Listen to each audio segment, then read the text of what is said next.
Good evening, my name is David Hoffman, and you're on my YouTube channel called the Perth Straight Shooter. I am a resident of Perth, Ontario.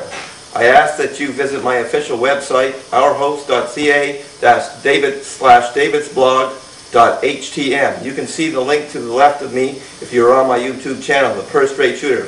Let's begin tonight's topic. This was a letter that was sent to Scott Reed in late November of 2009. It's called Punishment to Fit the Crime. It was in the Perth Courier on February 3rd, 2009.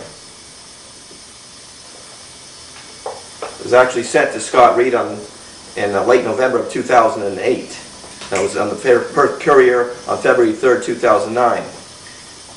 An open letter to Scott Reed. For young offenders convicted of murder, violent crimes, and arson, for something as strikingly obvious as these crimes, they know what they are doing. For instance, in the case of premeditated murder, how can they not know what they are doing? They are simply making bad choices. They just don't care. Therefore, they should be held accountable for their actions. Otherwise, in the case of a murder, the victim loses his or her life in vain. It's a clear-cut moral issue. In the United States and elsewhere, young offenders are being given adult sentences for violent crimes such as murder. This practice doesn't violate their constitution or ours either. Sentencing young offenders as adults for murder is not cruel or excessive punishment. The punishment suits the crime. The idea is to keep dangerous people off the streets as long as possible. It may be necessary to stand up to the Supreme Court if some person petitions the Supreme Court and the Supreme Court decides that the adult punishment being handed out to young offenders for serious crimes is cruel and excessive, which it isn't. Use the notwithstanding clause, throw it in the Supreme Court's face, and show them the contempt that they deserve. I want a law in the books that I can respect, and I think the majority of people see it this way as well.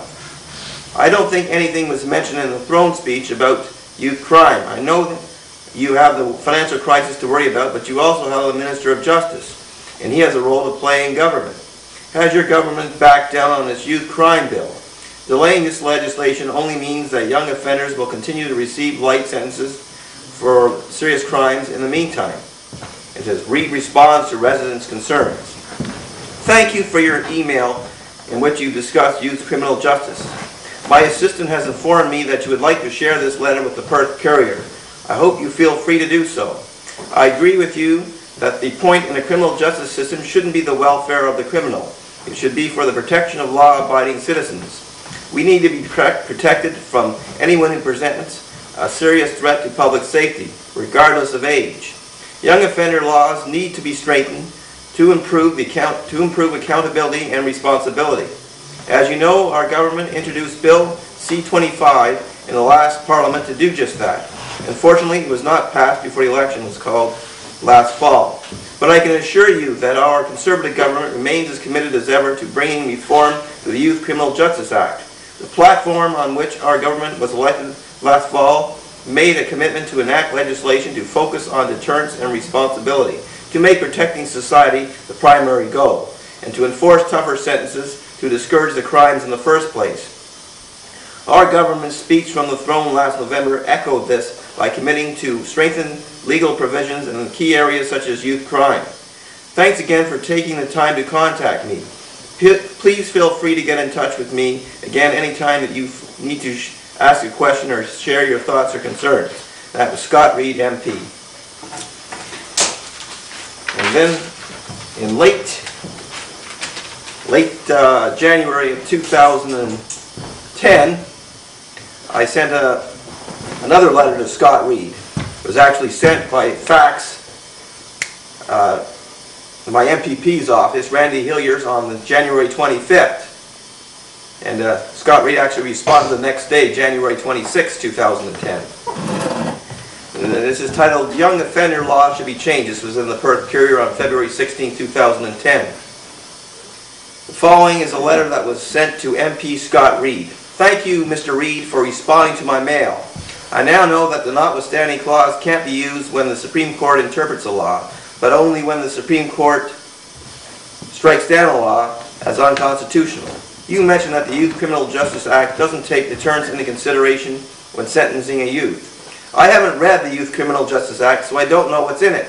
I imagine that the act is somewhat lengthy in detail, though.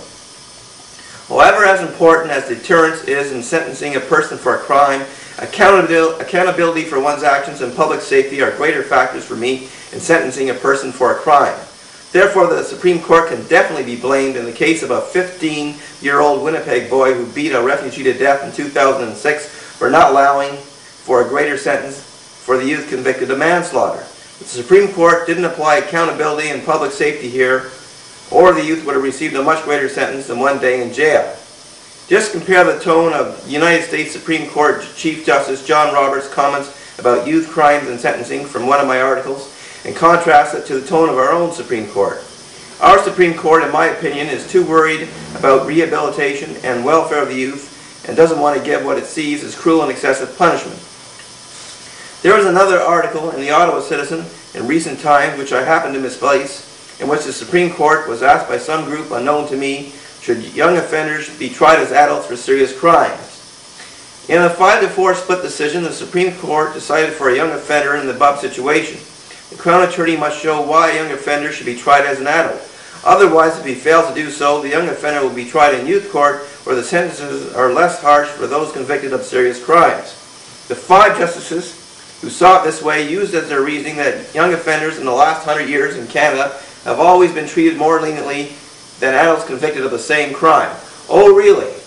Then why did Stephen Truscott, David Milgaard, and Donald Marshall all receive adult sentences when they were convicted of murder? Milgaard and Marshall were innocent, so they didn't deserve to be in prison at all. And Truscott was probably innocent, so probably didn't deserve to be in prison at all either. If they were guilty, they would have deserved their sentences. The point here is that these 3 people were all young offenders, and yet they all received adult sentences. There were probably other young offenders in the 1959 to 1971 time period who were convicted of murder or other serious crimes for which they received adult sentences. This is the way it should be today. It should never have been changed in the first place. The main point that I'm trying to make here is that these 3 young people all received adult sentences for murder, thereby contradicting the claim by the 5 Supreme Court justices that young offenders have always been given a break relative to adults convicted of the same crime. This has now been shown to be crap. Bringing in a law that young offenders would automatically receive an adult sentence when convicted of serious crimes. Then let the Supreme Court declare this law unconstitutional if they like. If this happens, all you have to do is use the notwithstanding clause, and I and the vast majority of Canadians will be behind you if you explain your position clearly to the public. There was a poll shown in the Ottawa Citizen that declared that most Canadians think that young offenders should receive adult sentences for serious crimes. The poll was taken in the last few years. Therefore, if you play your cards right, this can only be a win-win situation for you. And then MP responds to letter from concerned